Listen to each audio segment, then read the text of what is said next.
The use of ML and OR allows you to go way further. So we did 3 projects where we had the best teams in the world that failed, and really the best teams. So we worked with Asian Toyota in Japan, and they really tried for 2 years with the best teams in the world to solve a logistic problem. It's a logistic problem, but again, it can be anything. Simple structures, but it becomes far more complex when you have more and more variables coming in, and it becomes quickly too difficult for a human. So with OR, you are able to take decisions, but at the same time, with ML, you're able to apply those decisions in the real world. Is AI hype or help? G'day and welcome to the show. I'm your host, Pete Cooper, and our topic is AI hype or help. Today's guest is Nikolaj van Oom with his company Fun Tech. He has a slightly different angle on AI. He's working in AI and a complementary science called operations research.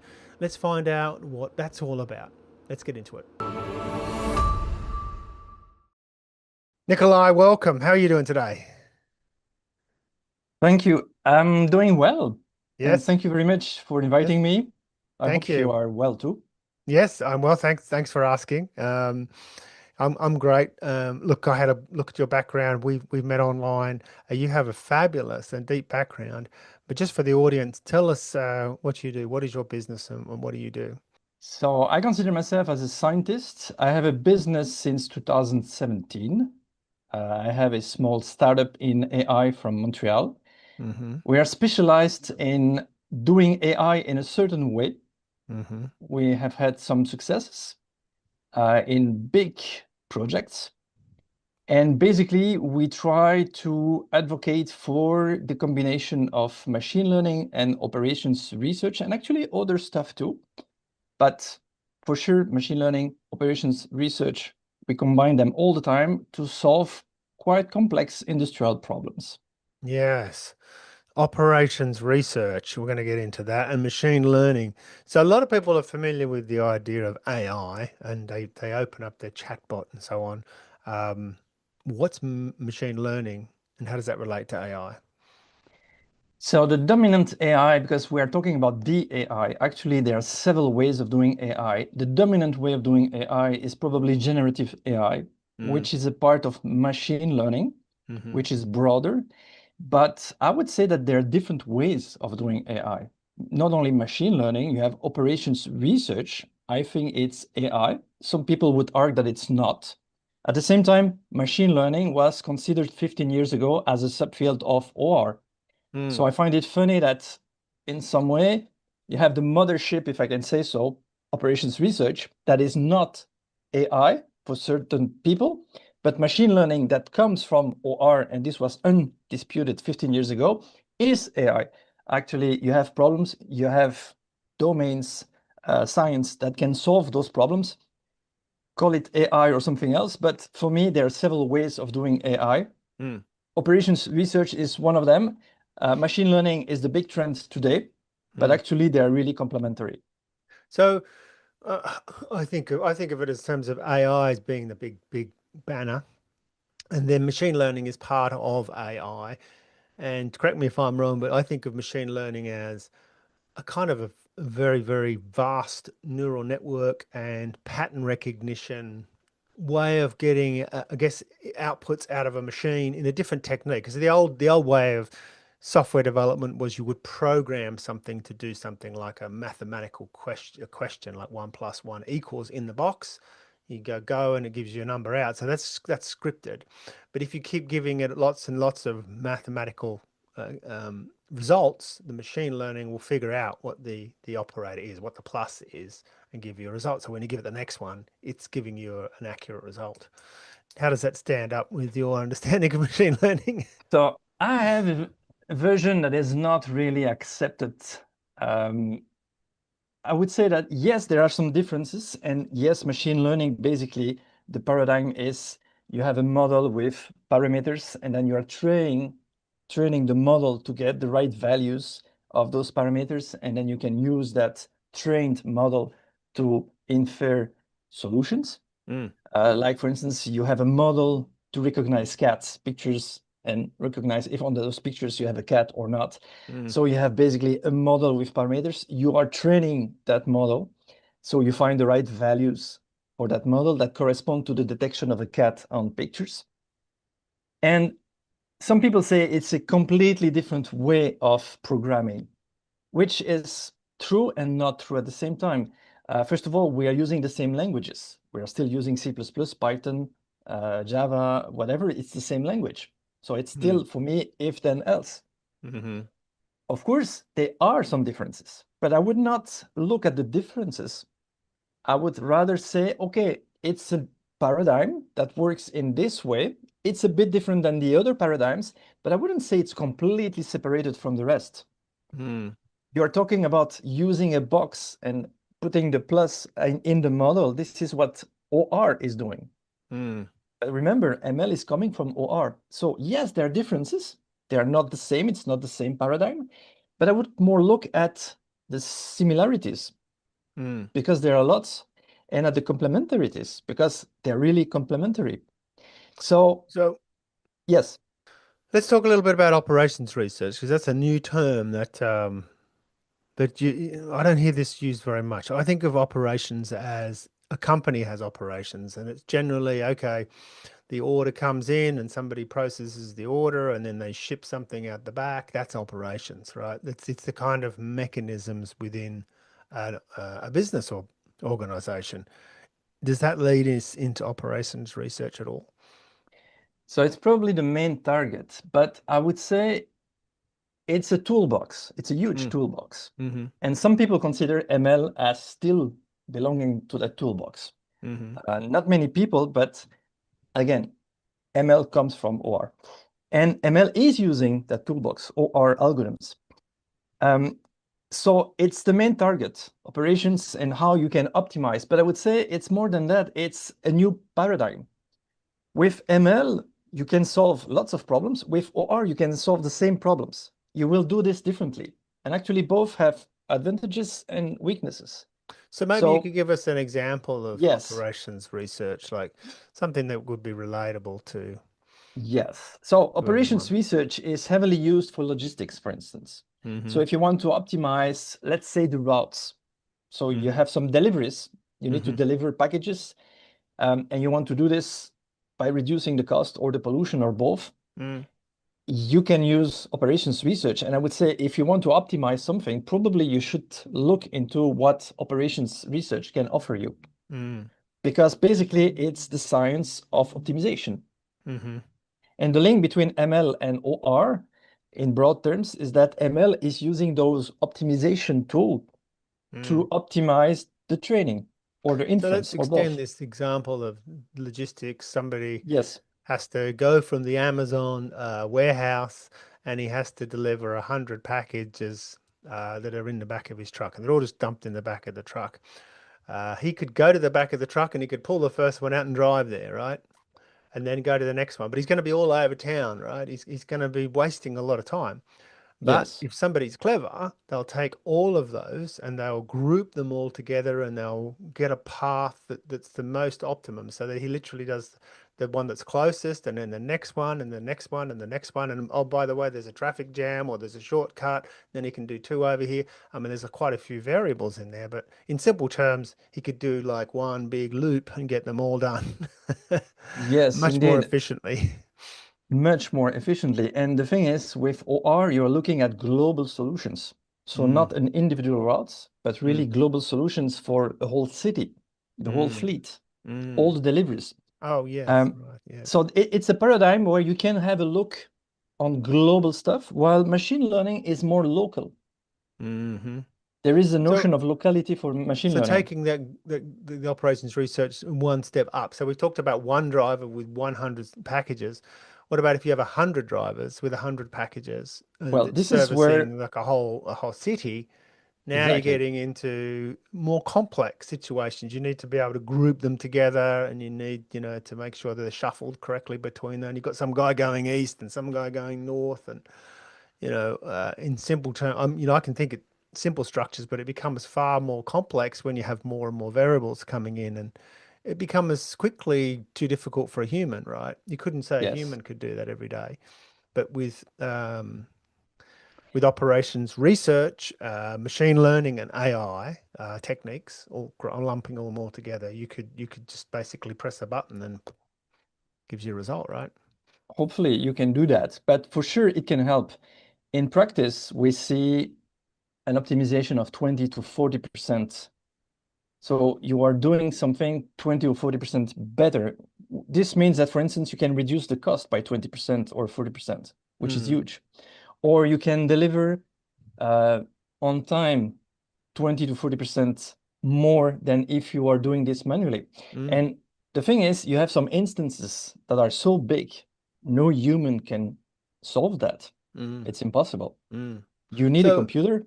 yeah, I mean, Amazon's probably well known throughout the world now. Yes, They must have invested a lot into operations research. yes, indeed. And machine learning too. Yeah. And the Yes, result for that, if anybody's not, if anybody's, well, a lot of people are younger than me, but I can remember that you didn't really get much stuff posted to you. It was too expensive. Yes, something special from overseas from a family member, that might happen. Most of the time, everything was done by going to the shops, to the supermarkets, to the various stores. Now, I mean, I don't think I'm uncommon. I'm a significant percentage of the things that I want, I'm ordering, and they're available to me the very next day. I ordered some things yesterday, and they're already here. Sometimes even ordering in the morning, and it's there in the afternoon. I yes, mean, there's an element of pre-positioning too in this, which we haven't introduced. Like certain products, I mean, I'm in the Lehigh Valley, so there's a big hub here, so that makes it a little easier to get stuff quickly. But wow, what a lot of variables, as you say. I mean, even a team of people couldn't possibly do it. well, we are talking about millions of variables. Millions of variables. Yeah, Yes. millions of And then you variables. can combine them in all different kind of ways. Mm, So basically, you have a search space that correspond to that, which hmm. has more solution or parts of solution than the number of atoms in the universe. Really? Oh yes, we're talking about huge instances. It's really, really More big. more possibilities Yes, than the number of atoms than in the atoms in the universe. universe. Yes. That's a big number. Yes, that's a big number. Yes. Yeah, that boggles the mind. I mean, you think, how could you have a computer that could even manage that? I mean, because if that's atoms in the universe. Well, the idea is not to use brute force, because if you use brute force, then you cannot Okay. All visit right. them all. So you need to be clever. And this is where AI comes in, Mm, because you are able to search and to say, okay, that's a part of my search space that I don't need to search, because I right. already know, because I have some ideas about it, that it's not worth it. Or I just leave it, I go somewhere else, and maybe I will come back.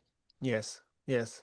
Well, I'm familiar with this very much from engineering, as I studied engineering, and there would often the situation would become so complex that the mathematics would speak. You're trying to solve a a engineering problem. The mathematics would be so vast you couldn't possibly solve it.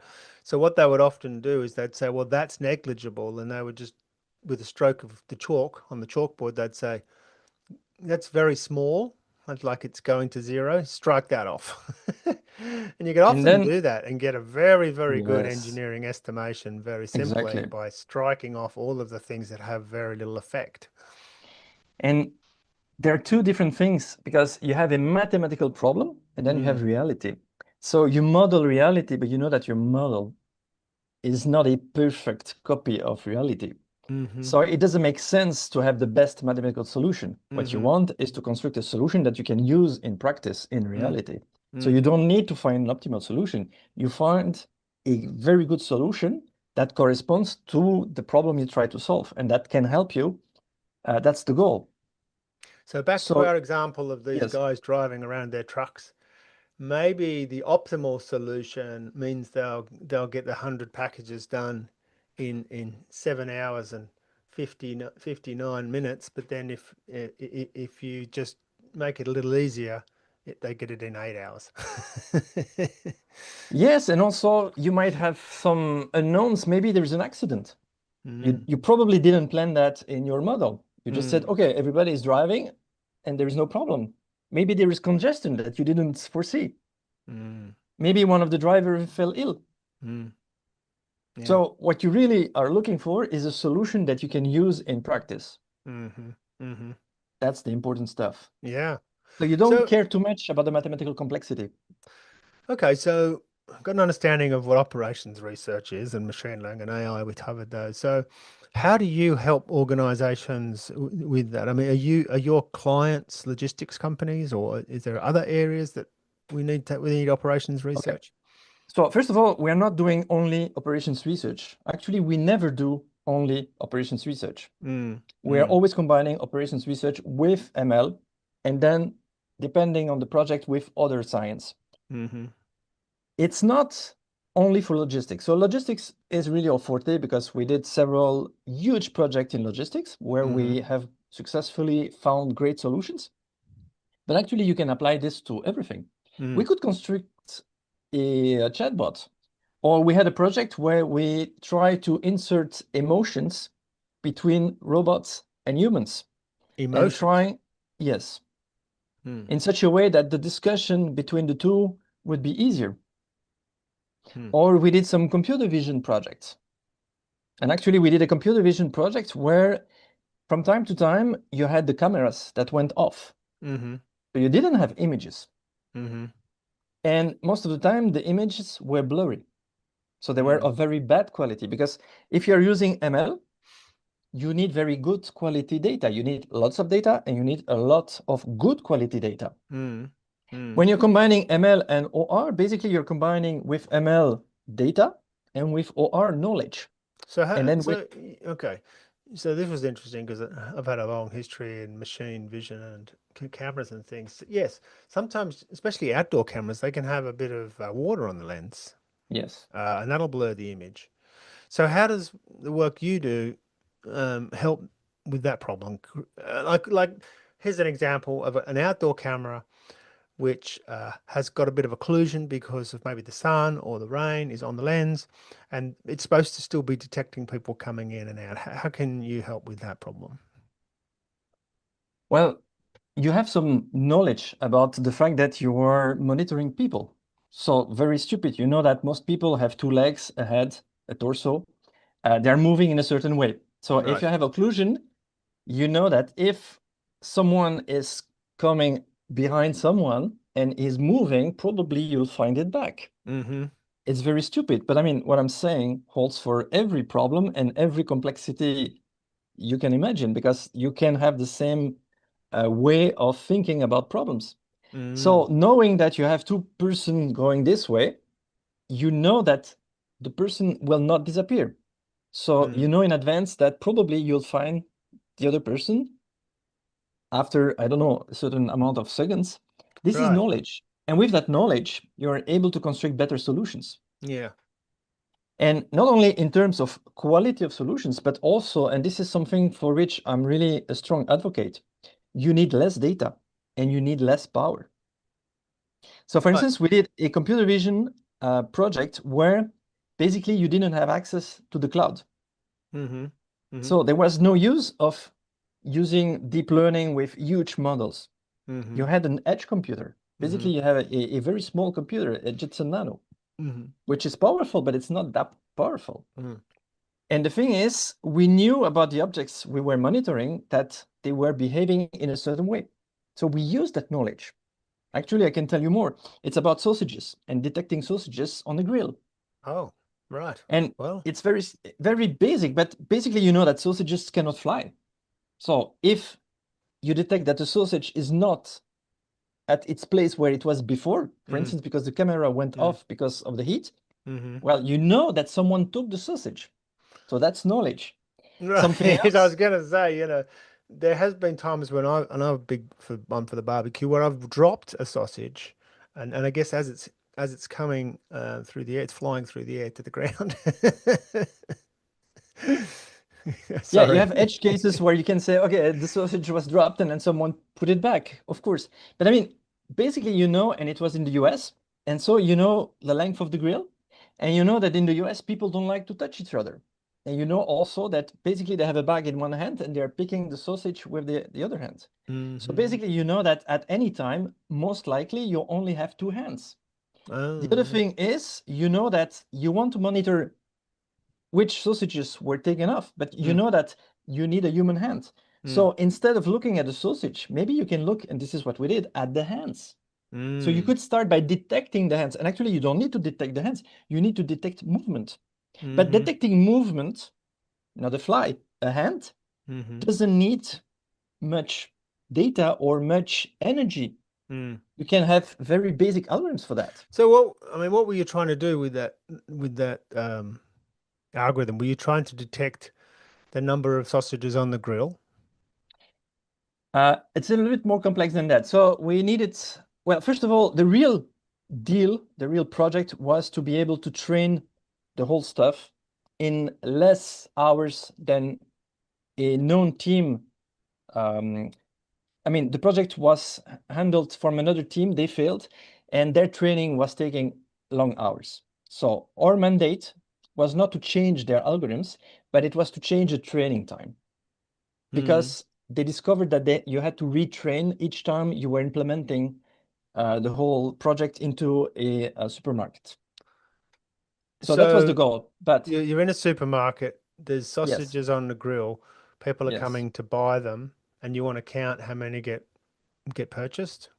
So the idea is to detect if the sausage is well cooked or not. Oh, That's one. okay.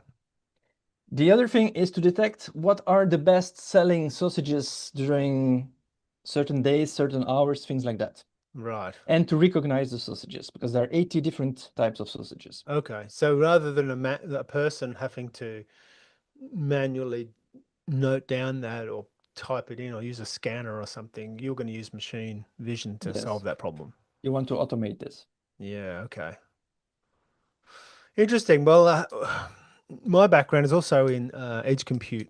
We have a problem, or we had a problem with our product of detecting vehicles coming up behind people on bicycles because it's a hazard, right? And sometimes you might not see them.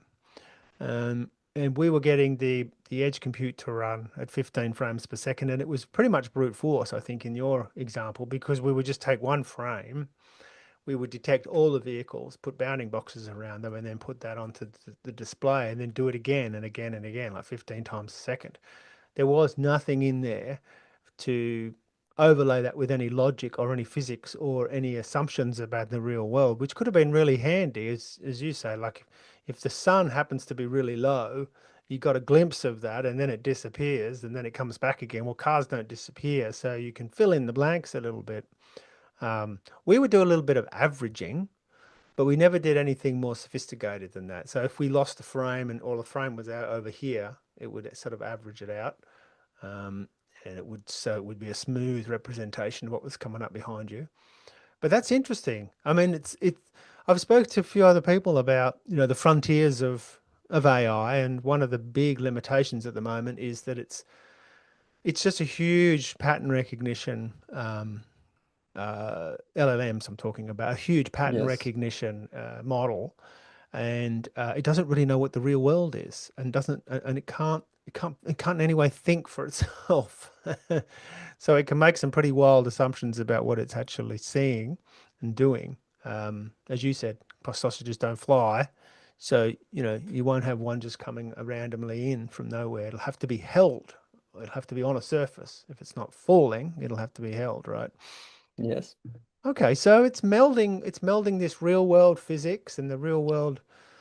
I mean, we do this, don't we, as humans, right? We sort of have this. I don't know how it works. Maybe you can tell me, but I understand how a neural network works, and that's essentially how, AI is at the moment and LLMs, the pattern recognition. But we also seem to have this ability to understand physics and the real world, which is much more than these models are doing. Well, there's some combination of knowledge and data with neural networks. Right. But the idea is really to say, okay, I have an open mind and I know what tools exist and I know them on a fundamental level. I know what they're capable of or not. And I Mm, know how I could combine them together. mm, See, if you use operations research, you're able to model concepts, but actually you can do this with ML too. So mm, you really need to understand what kind of concepts you want to model. But mm, one thing that I really like, for instance, is the fact that with OR, you can unlearn very quickly. So this is a open problem in ML because people don't know exactly how you can unlearn. Mm. Because basically learning or unlearning would entail learning more, but learning in such a way that you have unlearned what you already have learned, I'll or tell you you what, start from I know scratch all again. about unlearning.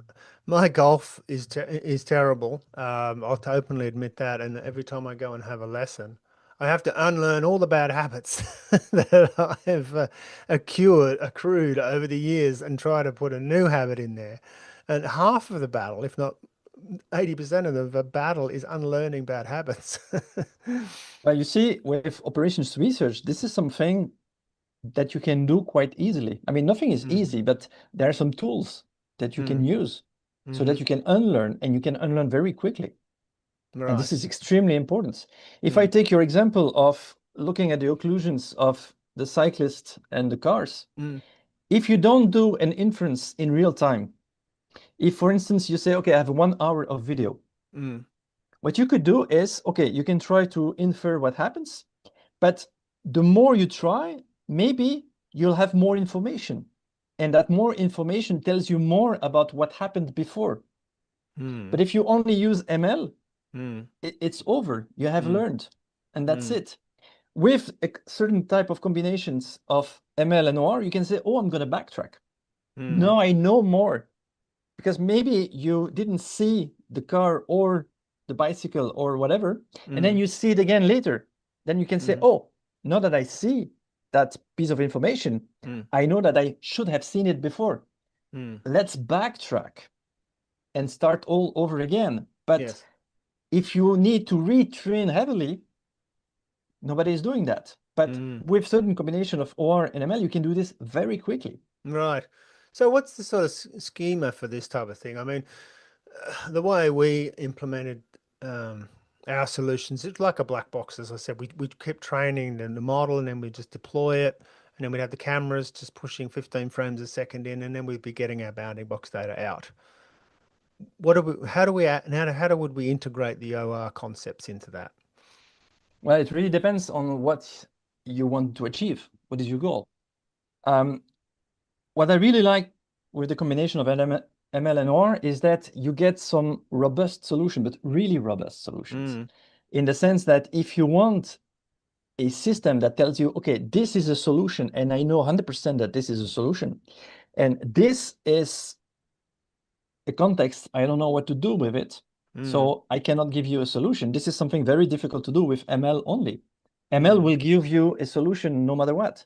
Because in Well, let's ML, say I'm trying to solve the problem of the sun coming in and occluding the camera so that I'm not always seeing the car clearly because, for maybe fractions of a second, it's just too bad.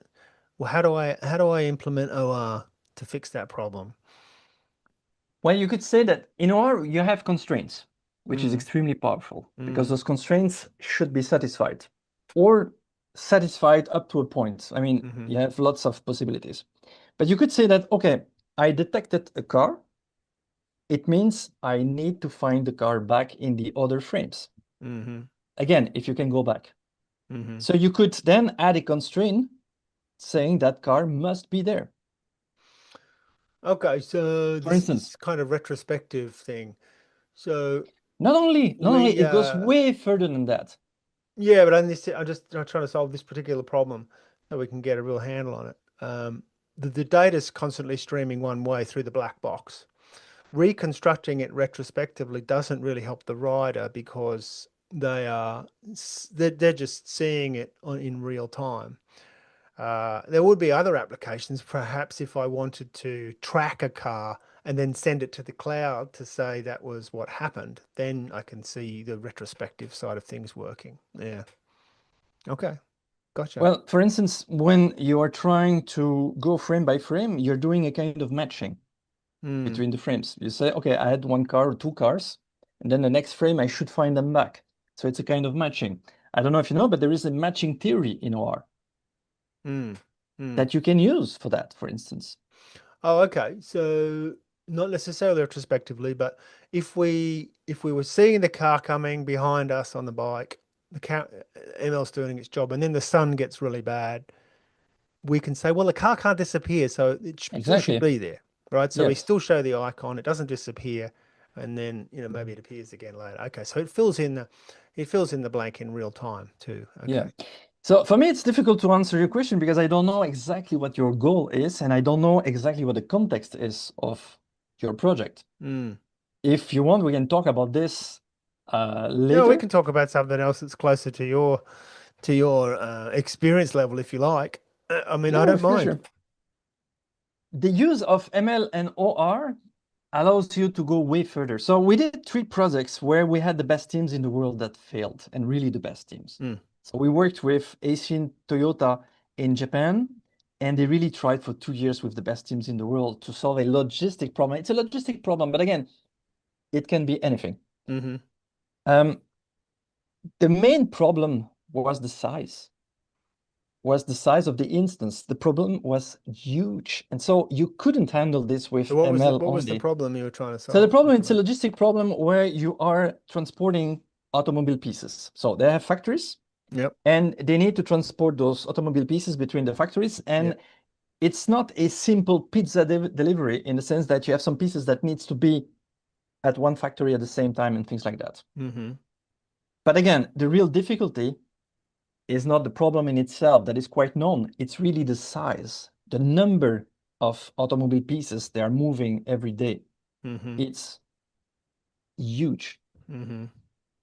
And so you need a way to be able to handle the whole supply chain at once. Mm-hmm. And this, we could do it because we had that hybridization of ML and OR. Because Mm-hmm. OR only wouldn't work. ML only, I don't see how we could do that. So is this related to the just-in-time manufacturing approach that came out of Japan? Is that why you have this need? It was not just in time for this case, but I mean, it can be applied for just in time. No, here they are producing lots of car and they know that their machine constructing cars is not going to change and they are not doing just in time for that because they know in advance that they're producing thousands and thousands of cars. Mm. But you could apply the combination of ML and OR to anything, just in time Mm. or not. But it was not just in time in that project. Mm. It was really how can we take the whole process at once? Remember, I told you that with Yeah, but I'm operations I'm trying to research, get to yes. what their business was trying to achieve with using OR. What was the outcome?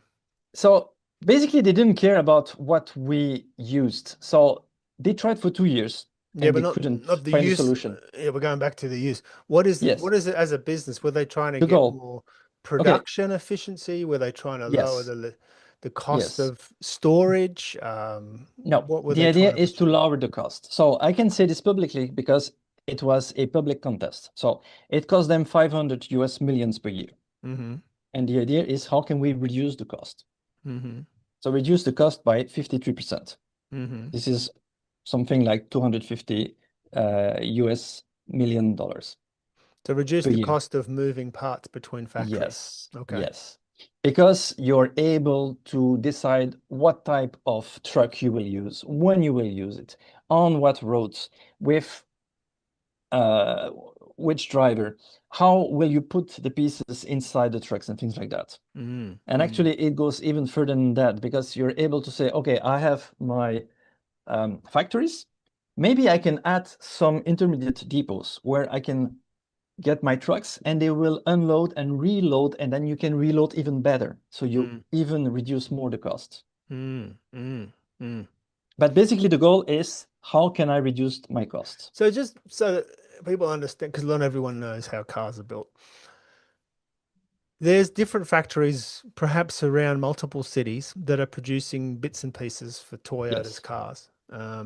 And they may or may not be owned by Toyota. They may be outsourced. Now, I would imagine that being a Japanese company, just in time is pretty important. And if anyone doesn't know what that means that you only have the stock that you need at hand for the manufacturing you're doing at that time. just in time. So you don't have a big storage facility. That's the thing, because storage is very expensive. You've got to pay for it, you've got to hold it, you've got to house it, you've got to pay your vendors. All this, it's much better just to have it and use it straight away. And so this, to me, what you're saying is the OR supports just in time, Yes. but makes it work much better Yes. I mean, just in time was in the 70s, I think, that they Yeah. come up with this. But basically, it's not OR, it's really the combination of OR and ML. Mm, mm, So with OR, you are able to take decisions, but at the same time, with ML, you're able to apply those decisions in the real world. yeah. And basically, there is a difference between the predictive and the prescriptive paradigm. So the Mm, predictive is the one almost everybody is using. You're trying to predict. mm, But let's say you're predicting three scenarios, A, B, and C. A has a probability of 95%. So you're almost sure that this is going to happen. But mm-hmm, then you have B that is happening maybe with a 4% chance, and then you have C 1%. mm, So if you're in the predictive world, you could say, okay, 90%, I mean, 95% of the time, something like that, I'll have scenario A. Done. Except that maybe scenario C is a catastrophe. You mm, really, really don't want this to happen. mm, You cannot just look at your predictions. You need mm, something more. You need to be able to take a decision because you will not act the same way if you know that C cannot happen. Let's say mm, C is the end of the world. mm, So that C that only happens 1% of the time becomes maybe more important than scenario A that happens 95% of the time. mm-hmm, And so you need some tools to take decisions. And this is mm, where OR can help a lot. You have tools in OR that deals with unknowns, unknown unknowns, and that helps you take the best decisions with what you know or mm, don't know. mm. Oh, interesting. ML can Yeah. help you too, but I mean, they are different tools, and actually the idea is to combine them. Mm, okay. Well, that sounds, and I think you said to me that you were quite successful with that project. Is that right? The one with Toyota, well, we got 52% of cost reduction. Mm-hmm, And actually, until now, we did 13 projects and mm-hmm, we have a 100% success rate scientifically, meaning mm-hmm, that we did scientifically, we managed to really find a solution that was working for the customer. mm, I'm saying this because there is a difference between the science and doing the algorithmic stuff and then the industrial business, I would say, side of stuff, which is way more complex because as a small team, when you are in such big projects, you have politics and so on, and there it's very difficult for us to be able to have our say. So basically, what we do is to open the door. We mm, are called to say, okay, what would you do? And then we say, okay, this is one way of doing it, and we show the way. And then I would consider that as a scientific success. mm.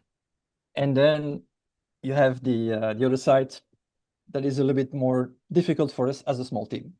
So, how is this all changing with the boom in AI at the moment? I mean, it sounds like operations research isn't something that new. Tell me if I'm wrong. It sounds like it's something that's been around for a while, but now AI has far more capabilities. Um, and is that changing operations research? Oh, yes.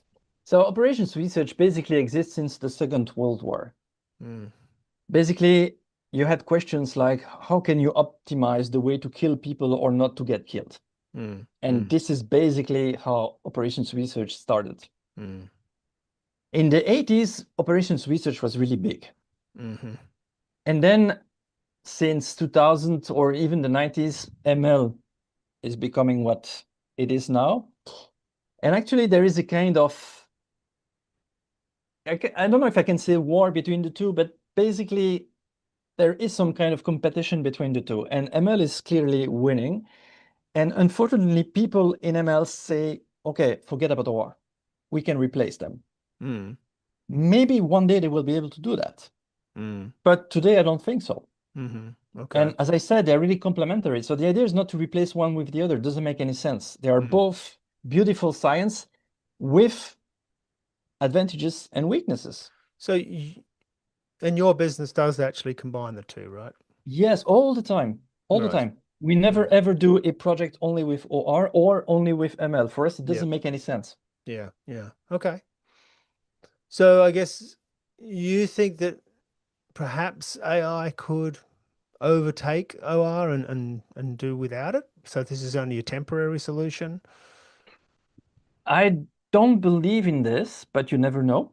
Mm, What I know is that what people claim when you have people telling you, okay, we are basically doing everything with ML and we can do everything, this is bullshit. mm, Maybe one day, you never know. Maybe mm, one day it will be the case. I don't believe in this, and certainly not for today. Today, it's not true. There are mm, certain problems you can solve with ML, but you get very poor solutions. mm, With OR, you're able to optimize, you're able to take some decisions, and you cannot do that with ML. mm. The other thing is, one of the reasons why we created the company is that we advocate for a frugal AI. So for us, frugality is extremely important. So basically in ML, it's a kind of brute force. You need lots of data of good quality. Mm, The process of training is most of the time very costly. mhm, When you combine both, you can reduce that cost. You need less data. There are lots of problems where you don't have data. You mm, have very few data, or the data is of very bad quality. mm, If you only do an ML approach, you're stuck. It's over. mm, So the combination of both lets you still do something meaningful, mm. even if you don't have data.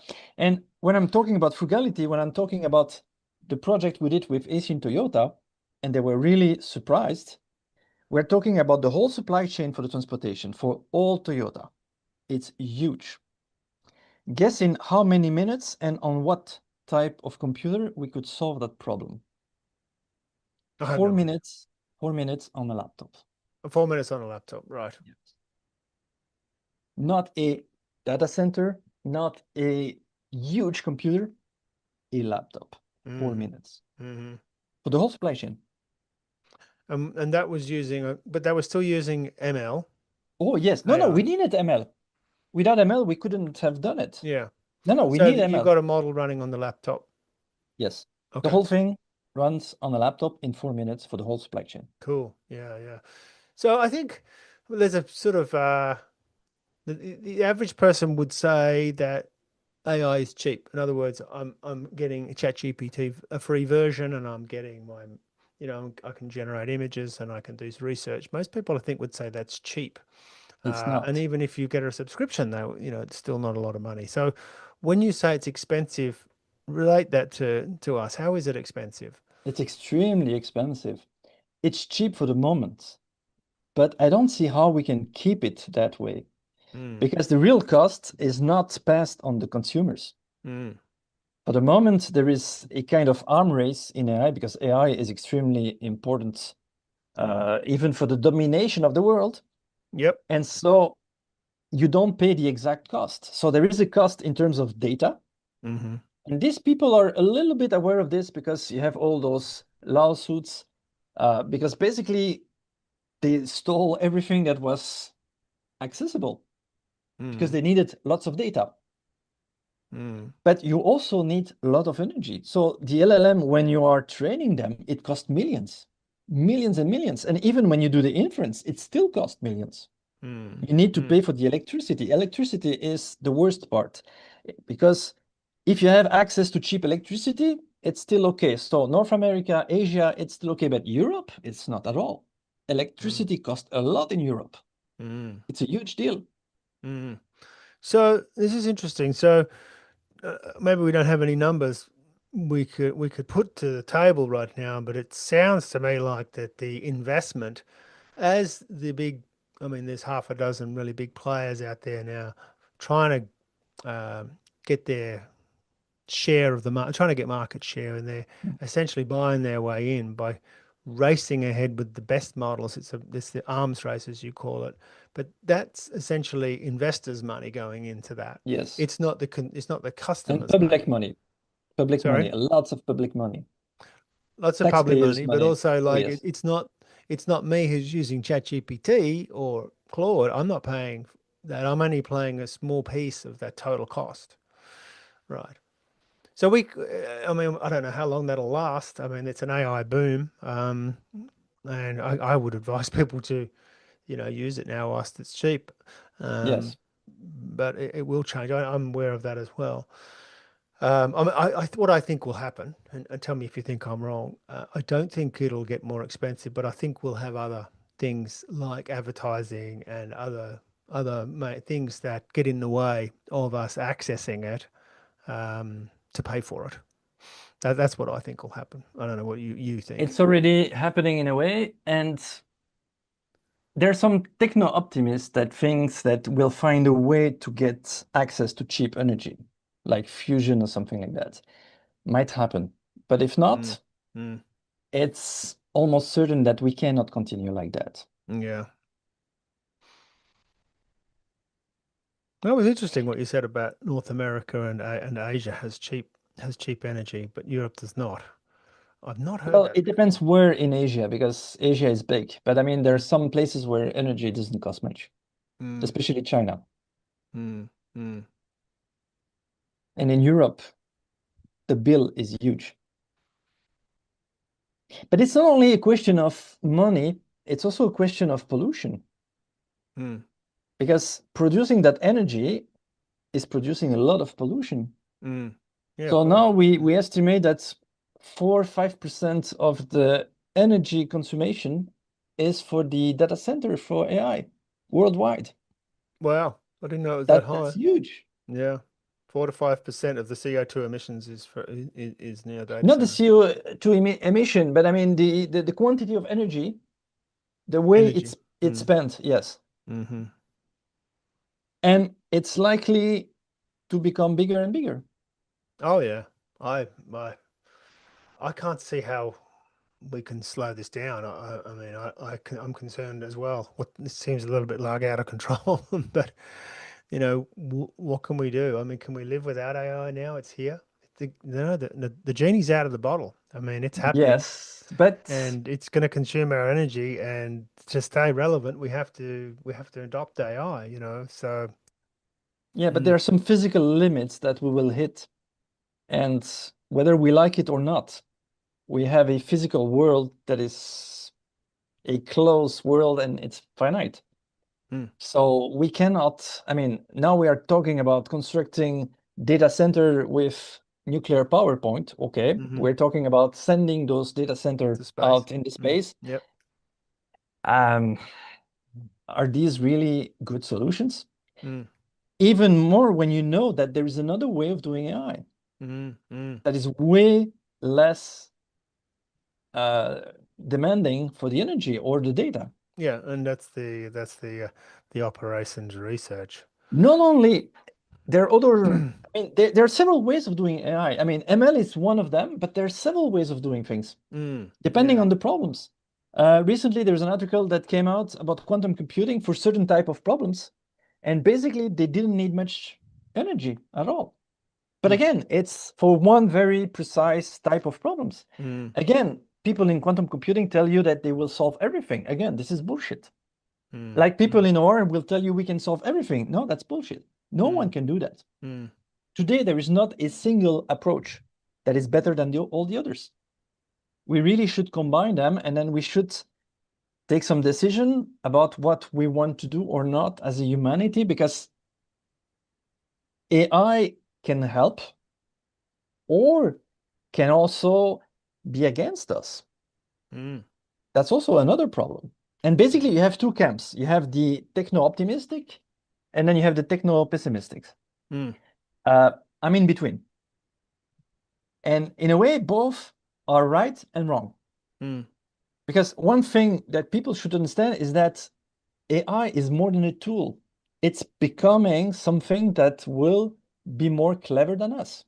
mm, If you think about the caterpillar, there's no problem. Everybody understands and accepts that it's stronger than any human being. The strength of a caterpillar is way more than whatever human being. But now we are constructing something a tool for the moment Well, that, you mean the insect, the caterpillar? no, I'm talking about the huge crane. Oh, a I'm crane, right? sorry. Right. Yes, the one that can take huge rocks that weight tons. Hmm. And now we are constructing something that actually will become more clever than us. So some people think it's impossible. I think it will come, and it will come very soon. Hmm. Hmm.